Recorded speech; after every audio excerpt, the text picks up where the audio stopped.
For the last few months, Florida politics generally and the Ron DeSantis administration specifically have been roiled by a scandal involving Hope Florida, a charity that the governor and some of his senior most aides may have used to essentially launder $10 million of public money, money meant to pay for health insurance for poor, disabled, and elderly Floridians, and laundered it into campaign money to pay for political ads attacking a marijuana constitutional amendment that the governor personally opposed. This has led to a criminal investigation out of Tallahassee, Florida, that is ongoing. And there is one person in Florida politics that is at the dead center of this scandal, and that is James Uthmeyer, who is now Florida's attorney general, the top cop in the state. And he's a guy that shows up at the beginning and the end of this financial daisy chain. We're going to walk you through exactly how in just a sec.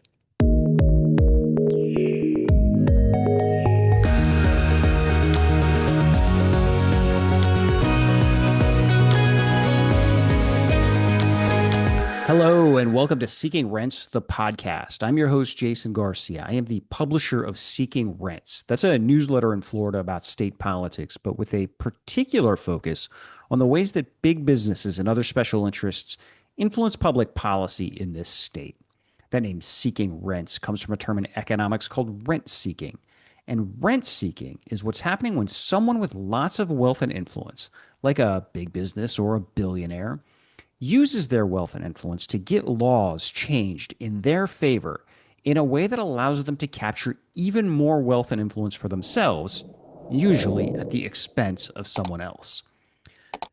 So I wanted to talk today a bit more about a scandal that has been roiling Florida politics for the last few months, and particularly the administration of Governor Ron DeSantis, and that is the Hope Florida scandal. And this is a scandal in which the governor and some of his senior most aides may have essentially seized $10 million in public money and essentially laundered it into funding for political campaign ads in a campaign that was personally and politically important to Ron DeSantis.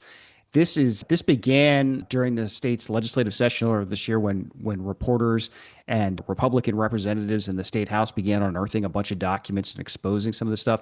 It has since mushroomed into what appears to be a criminal investigation in the out of the state attorney's office in Leon County, which is where Tallahassee, the state capital of Florida, is. So there is a lot going on in here, but one of the things that's most interesting about this scandal is that there is one person, one particularly important and powerful person who appears at the dead center of it, or maybe a better way to say that is a guy who appears at both the beginning of this daisy chain of transactions and at the very end. And that guy is James Uthmeyer, who is Florida's attorney general now, but he was, through all of this process, the governor's chief of staff, his senior most trusted aide, and who the governor then appointed at the beginning of this year and made him attorney general, which makes him the state's top law enforcement officer. Pretty wild position for a guy to be in who's so neck deep in a scandal that has led to a criminal investigation. So I want to walk through this and tell you why I'm singling James Uthmeyer out and why I think if anybody's got answers to this and it owes some explanations, he's the guy. So just to quickly recap the Hope Florida scandal. We've talked about this before on the newsletter, on the podcast, but to summarize it, the DeSantis administration essentially had a Medicaid contractor make a $10 million donation to the Hope Florida Foundation, which was a charity set up by the governor's wife, First Lady Casey DeSantis. This was part of a larger $67 million legal settlement with Centene Corp., which is the state's largest Medicaid contractor, also, for what it's worth, one of the state's very largest campaign contributors. And it came about after Centene had overbilled the state, the Medicaid program, for prescription drugs. But the thing is, the Hope Florida Foundation then immediately turned around, it took this $10 million and turned around and gave this exact same money to a pair of dark money nonprofit groups. One called Save Our Society from Drugs, which was an anti-marijuana group founded by a late Republican mega donor. And the other was called Secure Florida's Future. And this is a dark money group controlled by the Florida Chamber of Commerce, one of the state's main big business lobbying groups. It's a political dark money vehicle they've used to fund a variety of activities, including using it to like mask money from the sugar industry, attacking Ron DeSantis back when he first ran for governor years ago. It was wild, the strange bedfellows that politics leads to. So anyway, this Medicaid contractor gives $10 million to the Hope Florida Foundation. The Hope Florida Foundation immediately turns around and gives this $10 million to these two dark money nonprofits, who then immediately turn around and give about $8.5 million to a political committee that was funding the ads for Ron DeSantis' campaign against a constitutional amendment on last year's ballot that would have legalized marijuana in Florida. This was known as Amendment 3, and it was one of two big citizen-led constitutional amendments that were on the ballot last year. Amendment 3, which would have legalized marijuana, and Amendment 4, that would have overturned the statewide abortion ban. And Ron DeSantis made fighting these two amendments sort of like the focal point of his bet his entire political fortune on fighting these two amendments, and both of them ultimately failed to pass. They got strong majority support. It was something like 56% for marijuana, 57% for abortion rights, but in Florida you need 60% to pass a constitutional amendment, and so both of them failed. And so the $10 million from that was initially seemed owed to that was paid by a contractor that had overbilled the state's Medicaid program for prescription drugs, eventually seems to have made its way into a bunch of anti-marijuana campaign ads against a ballot measure that the governor personally opposed. So how does James Uthmeier fit into all of this? As I said, he was the governor's chief of staff through all of this transaction. And this goes back a ways. So let me start at the very beginning. So the Tampa Bay Times and the Miami Herald reported a while back that Centene Corp., and that's that contractor that had overbilled the Medicaid program, initially presented the DeSantis administration with a draft settlement for the same $67 million that Florida eventually agreed to, all the way back in February 2022. And we've actually got a bunch of public records that show James Uthmeier's calendars from that time period. And that same month, February 2022, those calendars show that Uthmeier had a, quote, Centene call scheduled with the outside attorneys Florida had hired to help it pursue these overbilling claims against Centene. These public records requests, by the way, or these public records were obtained by a group called American Oversight, which is a transparency watchdog that files tons of public records requests and has been engaged in some protracted litigation with the DeSantis administration, which has stonewalled and slow-walked so many public records requests. Anyway, so that is not the only call or calendar entry that Uthmeier had back then around this exact Centene settlement, this $67 million settlement where the Hope Florida money eventually comes from. In fact, Uthmeier's calendar entries show that he continued to meet with and about Centene throughout 2022 as the two sides kept engaging in settlement talks. So, for instance, his calendars also show a, quote, Centene meeting in August 2022 with reps from the company itself, including Centene's general counsel and an outside attorney from a law firm that Centene had hired specifically to represent it in these Medicaid overbilling disputes, which were happening, by the way, with states across the country. This was a law firm had brought this case to states, including Florida, all over the place. And so this Centene had hired an outside law firm to help sort of litigate its stuff from its side. And James Uthmeier was meeting with those lawyers personally. Now, things get a little fuzzy in that the DeSantis administration appears to have cut off the settlement talks with Centene sometime in late 2022 or early 2023. It's not clear why, but at one point during this Hope Florida scandal, the administration released a letter from Centene that it had sent in February 2023, in which the company lawyers sort of acknowledged that they hadn't heard from the DeSantis administration in a while. They wrote, quote, "It has been several months since we received any communication from Florida related to the proposed PBM settlement." PBM stands for Pharmacy Benefits Manager, and that was the specific entity, Centene entity, that had been involved in this overbilling. It is not at all clear yet from anything that's become public about why those talks went cold, although it's worth remembering that early 2023 is when Ron DeSantis launched his campaign for president.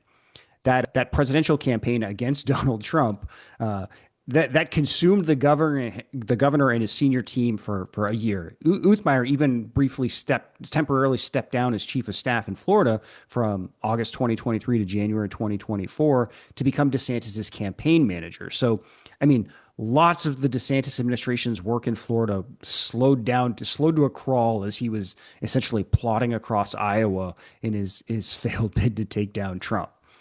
But whatever caused this delay, Florida finally agreed to Centene's $67 million settlement offer in September 2024. Again, this is the same settlement, $67 million that Centene had offered 2 years earlier at this point. But there was a new wrinkle now.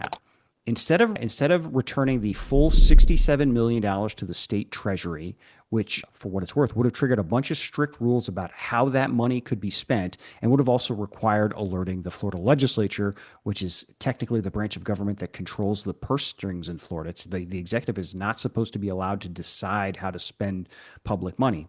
But instead of having Centene pay that full $67 million back to the state treasury, the DeSantis administration made Centene give $10 million of that settlement money directly to the Hope Florida Foundation. And we've actually got copies of this settlement agreement too. And that settlement agreement was signed by Centene's general counsel and required that copies be sent to partners at this law firm, Locke Lord. These were the same folks that James Uthmeyer had been meeting with back in 2022 as they were during the first wave of settlement negotiations. Now, shortly after the Hope Florida Foundation got this $10 million from Centene, the charity received two $5 million quote unquote grant requests. One of those grant requests came from Secure Florida's Future. That's the Florida Chamber of Commerce's dark money nonprofit group. And the other came from Save Our Society from Drugs. That's that anti-marijuana advocacy group that was founded by a late Republican mega donor. Now, interesting thing about Save Our Society Drugs, it suddenly popped up to ask the Hope Florida Foundation for $5 million, even though if you look at its tax records, it had only raised about $60,000 in the previous year. Like, this was an enormous amount of money for this group to suddenly be seeking from a state-controlled charity like this. Now, it's also worth noting that both of these groups, Save Our Society from Drugs and Secure Florida's Future, were already large donors to a political committee called Keep Florida Clean. This is the political committee that was being used to oppose Amendment 3. So both of these were already two of the biggest donors to Keep Florida Clean. This was, again, the committee that had been set up to oppose Amendment 3, which was something that Governor Ron DeSantis cared so much about. In fact, he cared so much about it is Keep Florida Clean's chairman, the person who set up the committee, was James Uthmeyer, his chief of staff. So again, these two groups that are two big donors, these two dark money groups that are big donors to a political committee chaired by James Uthmeyer, suddenly know to make $5 million requests of the Hope Florida Foundation because the Hope Florida Foundation has just gotten $10 million from this Medicaid settlement. And so how did they know to make that request? How did they suddenly have the idea to think, oh, geez, I bet I could go get $5 million from the Hope Florida Foundation? Because James Uthmeyer told them to. That's according to State Representative Alex Andrade. This is a Republican legislator from Pensacola who, during this past session, presided over a bunch of hearings into Hope Florida and who personally questioned the leaders of both Secure Florida's Future, that's the Florida Chamber of Commerce dark money group, and Save Our Society from Drugs, that's that anti-marijuana group, the two dark money groups at the center of this. And he actually got texts that show James Uthmeyer reaching out to like the leader of Save Our Society from Drugs, requesting her, give him a call. And she told him that she was instructed to ask for $5 million. The state people associated with Hope Florida at that point then even gave her a template, a grant request to use, a letter to use to make her $5 million request. So just to recap, you have James Uthmeyer personally involved in the settlement negotiations that eventually lead to Centene agreeing to pay $10 million to the Hope Florida Foundation. And then you also have James Uthmeyer involved with getting the two dark money groups to immediately ask the Hope Florida Foundation for the $10 million they just got from the Medicaid settlement, right? To give into a political committee that he personally controls. He was the chairman of Keep Florida Clean. And again, that's the political committee that was funding all the ads that was helping to fund all the ads against Amendment 3. Now, admittedly, there are a few very important questions here that remain unanswered. So probably the most important is who came up with the scheme to divert $10 million of Medicaid settlement money to the Hope Florida Foundation, and who ultimately approved it. Because that initial settlement offer that Centene presented to the state back in, I think it was February 2022, in that original settlement offer, the full $67 million would have gone back to the state treasury, like it should have, by the way. Um, but by the time the deal actually gets executed in the fall of 2024, suddenly taxpayers are only getting 57 million and 10 million is going to Hope Florida to turn around and dump it into these dark money groups. Now, Uthmeyer, who, like I said, had became the Attorney General of Florida earlier this year, has insisted he had nothing to do with this decision. But it's worth noting a couple of points here. First is that he and his defenders keep moving the goalposts on this stuff. When the Hope Florida scandal started to break initially, a former Supreme Court justice who works at a law firm that gets a ton of business from the DeSantis administration wrote an op-ed where he essentially implied that James Uthmeyer had nothing to do whatsoever with these settlement negotiations with Centene, the contractor that overbilled the state and eventually made the donation to the Hope Florida Foundation. But then once all these records came out that showed, oh, he was actually quite involved in those settlement negotiations. He was personally meeting with lawyers involved with it. They amended their story to say he wasn't involved in the settlement negotiations in 2024. That somehow along the way he eventually dropped out of the settlement negotiations, even though he's the chief of staff to the governor, and that he played no role specifically in the decision to like carve off $10 million of it. I got to be honest. It strains credulity to think that Ron DeSantis' right-hand man would have remained completely hands-off in such a sensitive decision. I mean, again, this is a decision that, remember, involved funneling $10 million from a high-profile legal settlement through a charity that was personally important to the governor's wife. Hope Florida, this is Casey DeSantis's like prize initiative, right? The governor himself has said in meetings with reporters that that's Casey's deal, right? There is no way the chief of staff would not have been involved if they were going to sort of use the Hope Florida Foundation as a vehicle to to turn $10 million of public money into grants to dark money groups that were contributing to the anti-marijuana campaign. And the other thing that has come up since then to remember is we now know that James Uthmeyer will break the law. We mentioned this in an earlier podcast, but he was just found in contempt of court by a federal judge for defying a federal court order. Now, that's a separate case entirely, because in that case, the state of Florida passed this anti-immigration package earlier this year that included some laws essentially creating new criminal penalties just for being an undocumented immigrant entering the state of Florida. And those laws have been enjoined. A federal judge has ruled that they're very likely to be struck down because they're unconstitutional under both the supremacy and commerce clauses of the U.S. Constitution. But even though the law has been enjoined, law enforcement officials in Florida have been, for a time, were continuing to enforce it. I think they made something like 13 arrests under this law after a judge had already said it should not be enforced. So this judge ordered James Uthmeyer to inform law enforcement agencies across the state that they were not to enforce this law until this court case was resolved.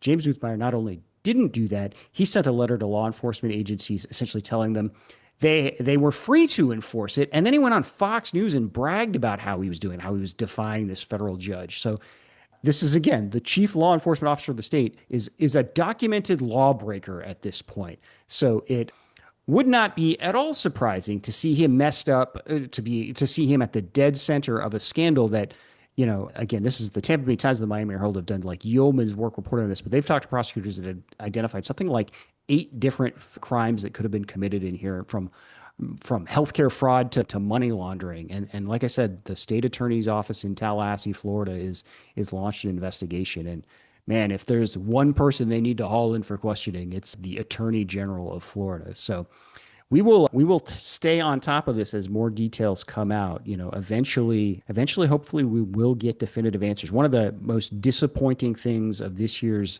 session of the Florida legislature is the State House of Representatives, which had been sort of really driving the bus and pulling people in from hearings and eliciting records and details that were helping sort of shed light on some of this stuff kind of abruptly ended all its hearings late in session. So it's the comments that have come out of Republicans in the Florida House have been like it's now a job for law enforcement. They've also alluded to the possibility of resuming some of their own oversight later. So this scandal is far from over, and so we will hopefully have a lot more to say, and eventually we may actually get some accountability here. So something to hope for.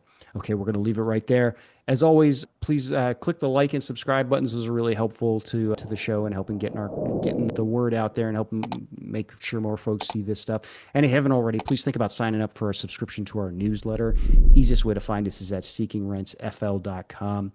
That'll have all our podcasts and news stories emailed straight to your inbox. There's no charge. Everything is free. Nothing's behind a paywall, but there's an option to voluntarily pay for a subscription if you've got the means. Okay. Thank you so much, and we'll be back again very soon. Take care.